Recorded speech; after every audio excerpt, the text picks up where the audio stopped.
Shout out Ron Swanson. Where he takes a picture of Big Ben and he's like, "Oh look, a clock. We don't have that in America." Got the Raiders. Las Vegas Raiders up first. One of the most interesting teams in the AFC West. One of the most interesting teams in football right now. Josh McDaniels. All right. The boy wonder. The coach that can do no wrong.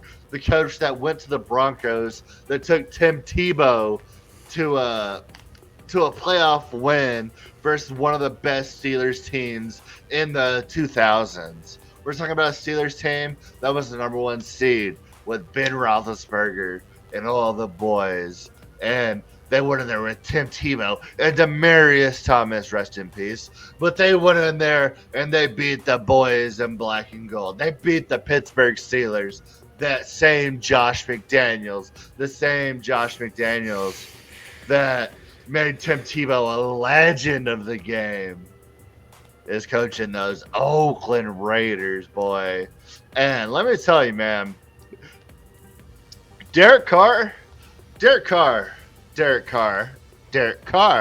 has never really had the respect that he deserves. He's been good, not great. Good, not great. But he's always done what needed to be done. What happens to Derek Carr, whenever Josh McDaniels steps into the system, and you get a guy like Davante Adams walking in? I'm so excited for this team. Is there a better pair of pass catchers in the NFL, like receiver, tight end, just combine the two, than Davante Adams and Darren Waller? I was running numbers on this the other day, just like looking through it, and they have a legitimate argument for the best combo of pass catchers in the NFL. It's hard to gauge Davante Adams because he's been with, subjectively, the greatest thrower of the football that we've ever seen in the NFL. Yeah. So you have to take that into account. But Davante Adams has been incredible in his young career. But he's never played with a guy like Darren Waller. If anything, I'd say the biggest question with Davante to me is scheme-wise. Like that scheme that he was playing with under Matt LaFleur in Green Bay really gave him all the opportunities he could ask for. But with Josh McDaniels, I don't think you're that worried about the scheme being downgraded. So look at this Raiders offense. Like, forget about Davante Adams. Forget about Waller. Hunter Renfrow. That dude's a baller. He doesn't get enough respect. Dude is good. Dude, what do you have last year? Like 87 catches, 900 yards, and 6 touchdowns? Something like that as the third receiver. And now he's going to be number 3 to Davante Adams. And DeMarcus Robinson. He's really number 3 behind Waller when you include tight end. I mean, he's number 3 in the pecking order. If you look at the actual roster, he's not number 3, but in the pecking order of where the ball is going on each given play, we're talking about a guy who can get it open at any time. He's an absolute monster in third down, absolute monster in the red zone, he's a guy who can get open. He's a safety blanket. He has rapport with your quarterback, who you paid a ton of money to 7 years ago, who's still making money. I think they just extended him. Yeah, Derek Carr with his eyeliner and with his eye black, like everything about Derek Carr. You look at Derek Carr and you're like, he's never going to be the guy. But like, he might be the guy. We don't know. Dude, I thought he was the guy before he broke his leg. That year was that 2015. I love Josh McDaniels. This might be the year. This might be the year that the Raiders take that next step, because we've been looking at this Raiders team for the past 3 years as like, okay, what are they going to do? Like, you have Gruden, man, out the door. They took Cleveland Farrell. What a boneheaded pick by them. But, I mean, they made a lot of bad moves in the draft.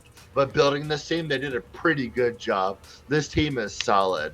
And you bring in a Josh McDaniels on this team, they have a good offensive line. They have a good receiving corps. They have a good tight end. I'm not as sold on that offensive line.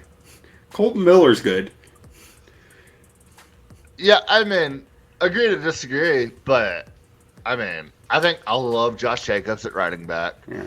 Like, I Dylan like this team Parham's a going to help lot. that O line. He's not listed there. He'll take I over love, one of I the love, guard spots. I love Dylan Parham. I think he's going to be a day one starter. I think he's a mauler. I think they'll be able to run the ball with Josh Jacobs. I think their head coach is more than capable of figuring out a week by week Hmm. system to run this offense. Like, one thing that the Patriots have always been good at is changing what they do every single week based on the skills of their offense compared to the strengths of the defense they're going against. And I think Josh Yeah. McDaniels had a lot to do with that. Oh, he And absolutely did.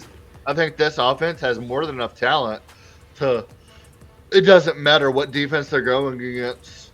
They're going to be able to find the weaknesses of every single defense they go against using their strengths and absolutely torch defenses in the AFC. And this Las Vegas Raiders team is going to be dangerous in the AFC. I think they're going to be challengers. Absolutely. You don't think they'll be dangerous?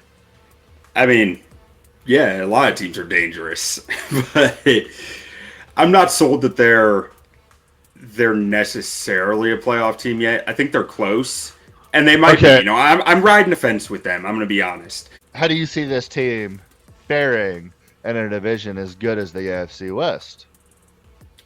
Third to fourth place. Third to fourth place. It's not. It's not so much a doubt of them as it is a doubt of their ability to stack up to that division. Like any other division, I think they're going to fare a lot better than that. But someone has to finish in third and fourth in this division. And I'm just looking at their roster, like, you need a hell of a job coaching this team. Let's talk a little about their defense first, though. You want to talk about the defense first? Yeah. Before So we you got move Mason on. Crosby, beast. Max Crosby. Mason Crosby's the kicker. I knew it. I was just saying if you knew it. I was just keeping you on your toes there. I appreciate it. Chandler Jones across from him. It's a big get. It's a big get. Yeah, I mean, Chandler Jones absolutely ate Taylor Lewan's lunch last year. Taylor Lewan, one of the best offensive tackles in the league, absolutely ate his lunch last year. Pour one out for the boys on that one. I mean, all in all, nothing too impressive. They have talent kind of everywhere, but they don't really have that. They don't have the superstar that other teams in this division have. Trevon Mayerig's a good safety. He looked good as a rookie. Solid. Abram, you're still waiting. You're still waiting to see for Abram to really show outside of just illegal hits. You can look at any position on this team and look at any other team in this division and point at better players on other teams. Yeah. Just within the division, not even within the league. Like, this defense is going to make or break the trajectory of this team. Because I think if this defense can be good, not great, that can be the difference between this team being a 6-11 team and 11-6 team.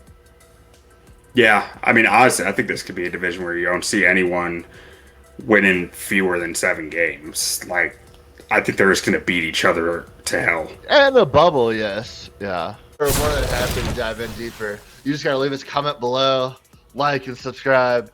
Let us know what you want to hear, and we may give you an individual shout out to where we just get on and talk your comment for maybe 5 minutes. And maybe argue your one specific point if you're like, this dude don't know what he's talking about. I'll debate anybody on that.